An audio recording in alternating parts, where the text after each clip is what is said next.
Ciao, salut à tous. Aujourd'hui, je voudrais vous parler un petit peu du fait de toujours envier ou souvent envier ce qu'ont les autres, leur réussite.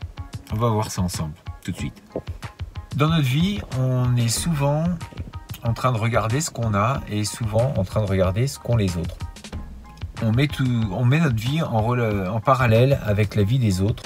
On se dit, regarde celui-là comme il a bien réussi, regarde sa réussite, regarde tout ce qu'il a, il en a de la chance. Et puis on vient toujours à mettre des critiques sur sa propre vie en disant, moi je réussis pas, j'ai pas de chance.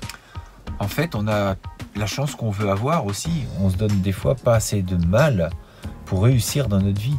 Quand on regarde les gens qui réussissent, et pour ça il faudrait lire des biographies des gens qui ont réussi, on se rend compte que leur vie n'a pas été simple et que s'ils y sont arrivés, pour beaucoup, ils ont énormément travaillé. Ils ont cru en leur projet et ils se sont battus pour. Donc c'est pas la peine de toujours vouloir critiquer la vie des autres, un petit peu par jalousie ou par médisance. Ça nous fait pas du bien. Et à vouloir toujours critiquer ceux qui réussissent, on s'en rend pas compte, mais on se fait notre propre mal. Et à toujours croire que les autres peuvent réussir et pas nous, eh bien en fait on se crée un schéma mental qui fait que on n'y arrivera jamais, parce que si on n'est pas sûr de nous, si on n'y croit pas, si on ne croit pas en nous, en nos valeurs, en nos capacités, en nos compétences, on ne pourra pas y arriver. Alors je vous cache pas que ça sera pas simple. Il n'y a pas de formule magique. Et que ceux qui réussissent, ils travaillent énormément, ils essayent de faire des choses dans la vie, ils imaginent des choses dans leur tête et ensuite ils concrétisent par des actions pour que ça réussisse. Alors ça va pas marcher tout de suite, des fois il faudra plusieurs années, mais ils n'abandonnent pas. Comme dans la pratique martiale, la répétition, encore une fois, c'est toujours le plus important. Il faut se tenir à cette rigueur, toujours croire en soi. Et il y a plein d'éléments extérieurs qui vous donneront l'occasion de lâcher. La télé, les réseaux sociaux, le fait de se mettre devant son canapé, devant sa télé, de se mettre dans son canapé. On est toujours attiré par le fait de rien vouloir faire. Mais si on écoute cette petite voix, si on écoute nos premiers instincts, c'est sûr qu'on va se mettre dans le canapé avec une bière ou un lait fraise, un choc à pic, et on ne fera rien. Et plusieurs années plus tard, eh bien notre situation n'aura pas changé parce qu'on n'aura pas pris l'initiative de changer, d'essayer de faire quelque chose. Au départ, si vous avez envie de changer, commencez par des petites actions que vous ne faisiez pas avant, mais que vous commencez à faire. On critique trop, on a trop tendance à se mettre nous-mêmes dans notre canapé et puis à critiquer le monde. C'est tellement plus facile, c'est tellement plus simple que d'avoir une vraie action, à avoir de l'impact sur ce monde, dans notre vie. C'est tellement plus facile de critiquer les gens. Il y a 3 mois en arrière, il y a des gens qui me disaient, ça sert à quoi de faire tes vidéos? J'en sais rien à quoi ça sert, ne serait-ce que déjà me faire du bien, parce que je trouve que c'est important. Je distille peut-être des choses positives aux gens, et puis petit à petit les choses avancent. Je rencontre d'autres personnes, des gens qui m'envoient des messages, et peut-être que dans 2, 3, 4, 5 ans, j'aurais peut-être complètement changé de vie, parce que j'aurais commencé à m'impliquer, à impacter ma vie de petites choses tous les jours, mais j'essaye de m'y tenir. Et dans 10 ans, 5 ans, 3 ans, demain, il y a peut-être des choses qui vont se présenter à moi qui ne se seront jamais présentées si j'avais pas commencé à faire ça. Ça, c'est une certitude. Je commence à le voir aujourd'hui. Et puis, des fois, on dit oh, ces gens-là, ils sont riches et tout, mais on critique les gens qui sont riches. Mais moi, j'en vois plein avant, je fumais. Maintenant, j'ai arrêté.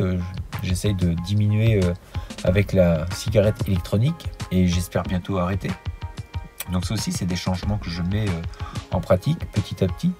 Avant, je ne sais pas si vous avez déjà remarqué, mais le nombre de personnes qui vont acheter des billets de loterie, qui vont faire le loto. Et ça, une grande majorité de ces gens-là, si on leur posait la question c'est quoi un riche ou est-ce que c'est bien d'être riche, ils seraient sûrement les premiers à critiquer les gens riches. Mais ça gêne personne de devenir riche sans rien faire. Ça par contre, ça gêne personne. gratter un billet, cocher des cases, et d'un seul coup vous devenez riche, ça gêne personne. Par contre, travailler pour devenir riche, ça gêne. Il faut vraiment qu'on arrive à changer notre façon de penser, avoir un impact différent sur notre pensée pour changer. Parce que être riche, il n'y a rien de mal à être riche. Si on travaille et qu'on se donne les moyens, on peut être riche et c'est tout à notre honneur. Tirer les gens vers le haut, je pense que ça c'est important. Être riche, ça permet de faire des grandes choses sur ce monde, de peut-être le rendre meilleur. Plus on a d'argent, plus on peut impacter le monde. Parce qu'on ne va pas se mentir, sans argent, on ne va pas bien loin. On ne peut pas faire grand-chose. Oui, alors c'est sûr qu'on peut vivre sans rien dans une forêt, en suçant des pierres et boire l'eau de la pluie, mais est-ce qu'on sera plus épanoui pour le compte? Je ne suis pas sûr. Alors si ça plaît à certains, pourquoi pas, allez-y, mais je pense qu'on peut vivre différemment, on peut bien vivre et faire du bien autour de nous, en faire profiter les gens qu'on aime. Et je pense que c'est surtout ça qu'il faut faire, essayer d'impacter ce monde de façon positive. Et si on a de l'argent, on peut monter des grands projets et des beaux projets. Il ne faut rien lâcher.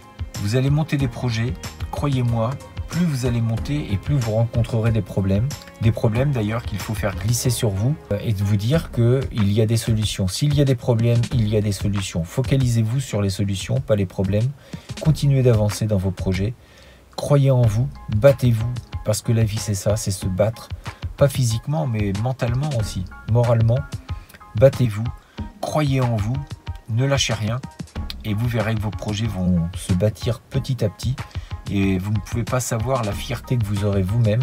Et n'écoutez pas les gens qui vous disent c'est nul, c'est pas bien, y a ceci qui va pas, ceci qui va pas.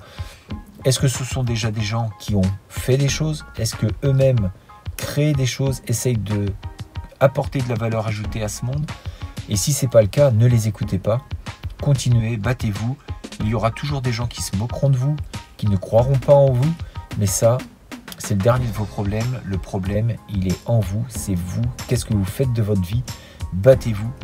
N'attendez pas des autres. Sortez de l'assistanat. Et on a tous cette vigueur en nous pour créer des choses. On a ça et la bienveillance, toujours. D'ici là, restez fort, restez beau et bien justement, restez bienveillant. Ça tienne.